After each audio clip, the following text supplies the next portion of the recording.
es? Pues hablar de neuroderechos es hablar de un futuro que está muy cercano y se trata de anticipar los retos que tenemos que enfrentar. Pero también hablar de neuroderechos es preguntarnos cómo queremos regular el vínculo entre seres humanos, neurotecnologías y de la inteligencia artificial. Creo que al final estos temas que involucran neurotecnologías y neuroderechos también se vinculan, y es evidente, con profundos problemas y debates fundamentales sobre, por ejemplo, la naturaleza humana, sobre el trans, el posthumanismo, como planteamiento para dejar atrás la biología humana, y también sobre el libre albedrío como un problema fundamental de la filosofía y de la metafísica. Pero estos también son aspectos esenciales como la privacidad, la integridad, la continuidad psicológica y la autenticidad.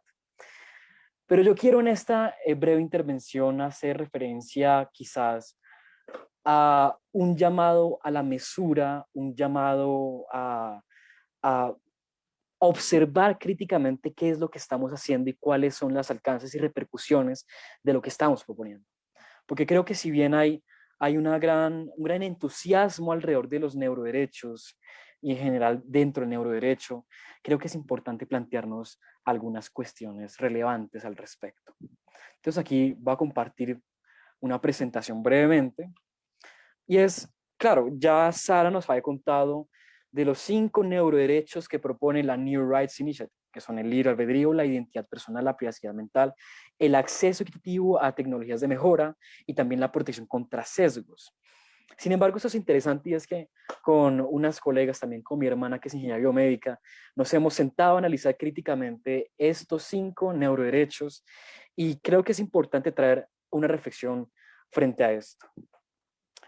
Lo primero es preguntarnos sobre la necesidad, ¿no? Y es que ya las constituciones nacionales y las convenciones internacionales, como la Convención Interamericana de Derechos Humanos, como la Declaración Universal de Derechos Humanos, ya consagran una protección a la libertad, al consentimiento, a la privacidad, a la información, a la integridad física y mental, a la igualdad y a la no discriminación. Más aún, el propósito de las constituciones es perdurar en el tiempo y no ser modificadas constantemente. Para eso está, primero, las interpretaciones jurisprudenciales de las cortes constitucionales y también los desarrollos legales frente a los principios básicos que son los ya existentes derechos fundamentales, derechos humanos y derechos constitucionales. Pero más allá también es importante que creo que es posible encontrar serios retos, primero conceptuales, éticos e incluso antinomias dentro de la misma propuesta de la New Rights Initiative. Por ejemplo, concuerdo con José, y esto aquí lo cuento como una anécdota, la razón por la cual me adentré en los debates sobre los neuroderechos fue porque la New Rights Initiative propuso un neuroderecho al libre albedrío. Y particularmente desde la visión que sostengo de la filosofía, la ciencia, la metafísica, es que en nuestro universo o determinista o indeterminista, entre las visiones de la física clásica o la mecánica cuántica, el libre albedrío no puede existir, o por lo menos no una visión de libre albedrío de control último, de agencia real, sino un libre albedrío del espejismo, o por lo menos de un libre albedrío compatibilista, que es un libre albedrío aminorado o mucho menos fuerte que el libre albedrío incompatibilista. Entonces, esa fue la verdadera razón por la cual hace más de un año me adentré a estos debates interesantísimos y me encontré con profundas posiciones que valen la pena revisar. Entonces, primero creo que hay un gran problema conceptual si queremos llamar a un derecho humano al libre albedrío. Primero porque la neurociencia desde 1983 ha puesto en duda la existencia del libre albedrío. Creo, sin embargo, que la neurociencia no es suficiente para demostrar la ausencia de una existencia de libre albedrío, pero la misma neurociencia lo ha puesto en duda y queremos crear un neuroderecho al libre albedrío. Pero también hay unas propuestas que son éticamente problemáticas, como aquellas de la mejora cognitiva, que de alguna forma naturalizan, o mejor dicho, normalizan porque es contrario a la naturaleza, guiarnos hacia una condición posthumana, transformándonos lentamente de transhumanos a incluso cyborgs o como quieren llamarlo, posthumanos, por ejemplo. Pero incluso dentro de las propuestas hay antinomias. El derecho al acceso a la mejora podría contradecir el derecho al libre albedrío, podría contradecir la continuidad psicológica. El derecho a la protección contra sesgos podría contradecirse con la privacidad mental. Pero bueno, más tarde voy a abordar el tema de las propuestas para un consenso. Pero entonces, déjeme abordar esa discusión brevemente, por ejemplo, con este neuroderecho, que es el neuroderecho al acceso equitativo a tecnologías de mejora. Parte básicamente la Neuroaction Initiative de que es cierto, digamos, a medida de que se normalicen las neurotecnologías, solo una parte muy pequeña, y es precisamente lo más beneficiados de la población, podrán acceder a esas tecnologías que pueden oscilar, por ejemplo, una interfaz cerebro-computadora entre 5.000 hasta más allá de $30.000.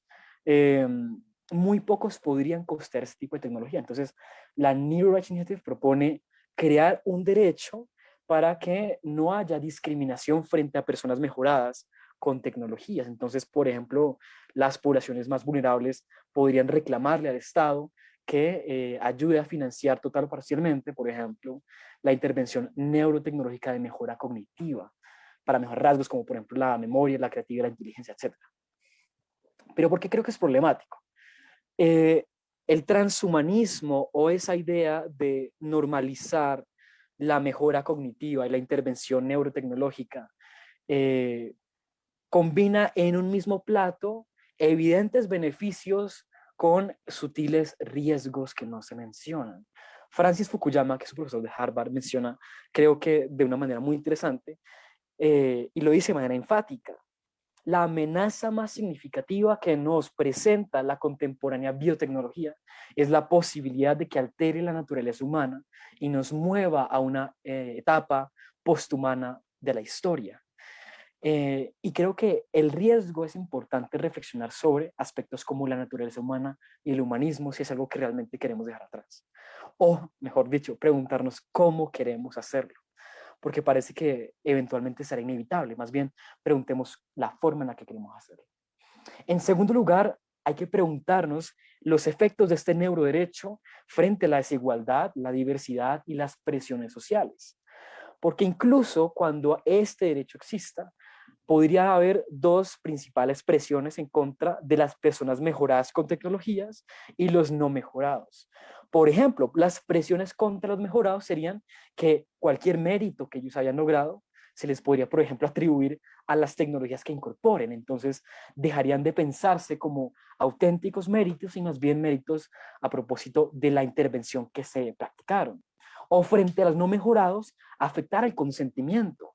A medida de que se normalice el transhumanismo y la mejora cognitiva, va a ser un hecho social precisamente la intervención neurotecnológica, y eso va a afectar el consentimiento de quienes no quieren mejorarse, porque eventualmente van a verse obligados a mejorarse, o si no se quedan rezagados en temas laborales, políticos, públicos, familiares, etc.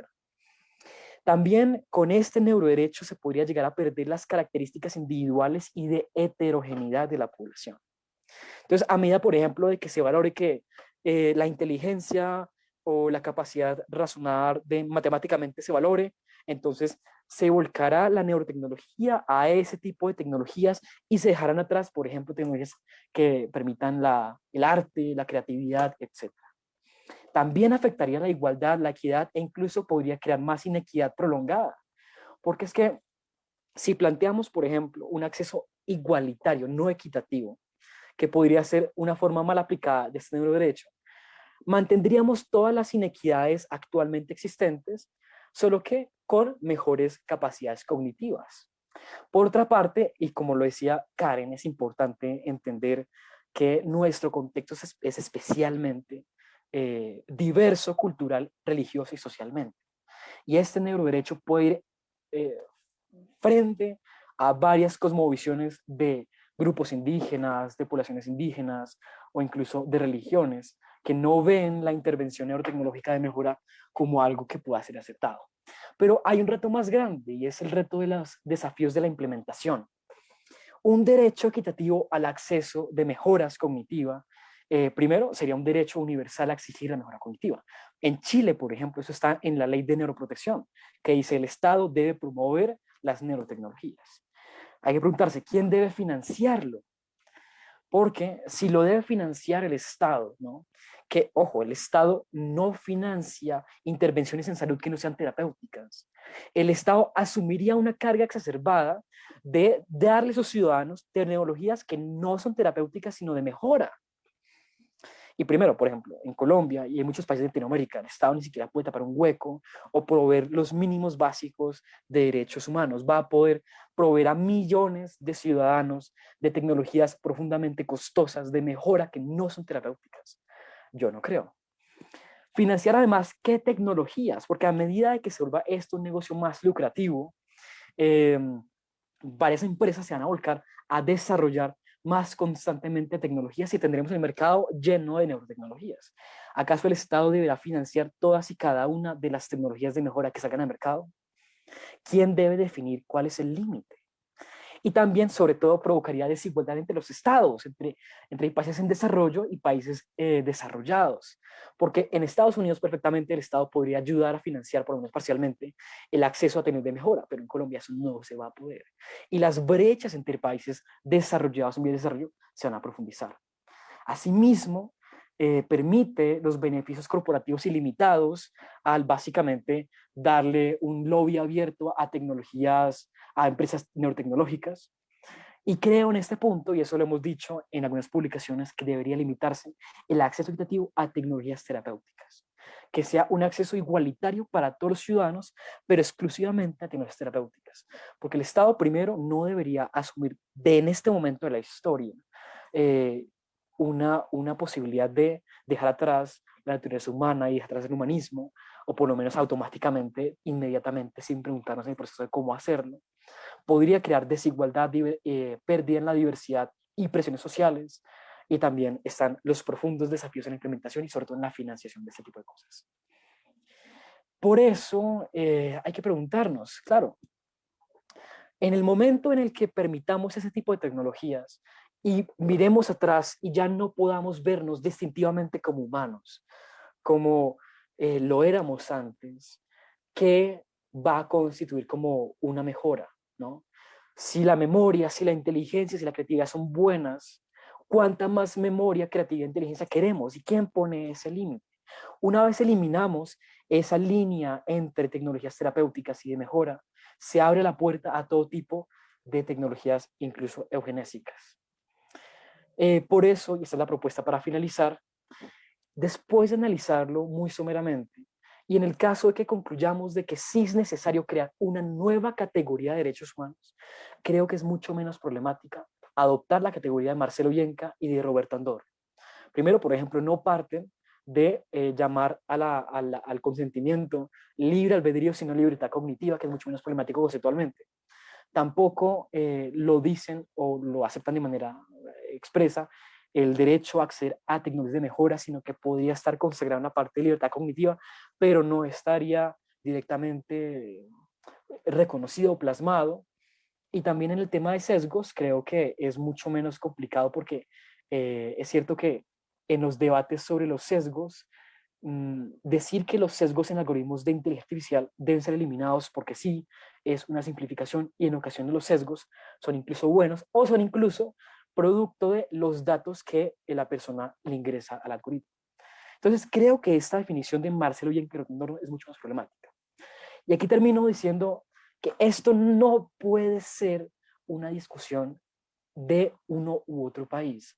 No podemos permitir lo que ya está pasando, por ejemplo, en Chile, que se deja en cada país, por ejemplo, la creación propia de específicas líneas o propuestas de neuroderechos.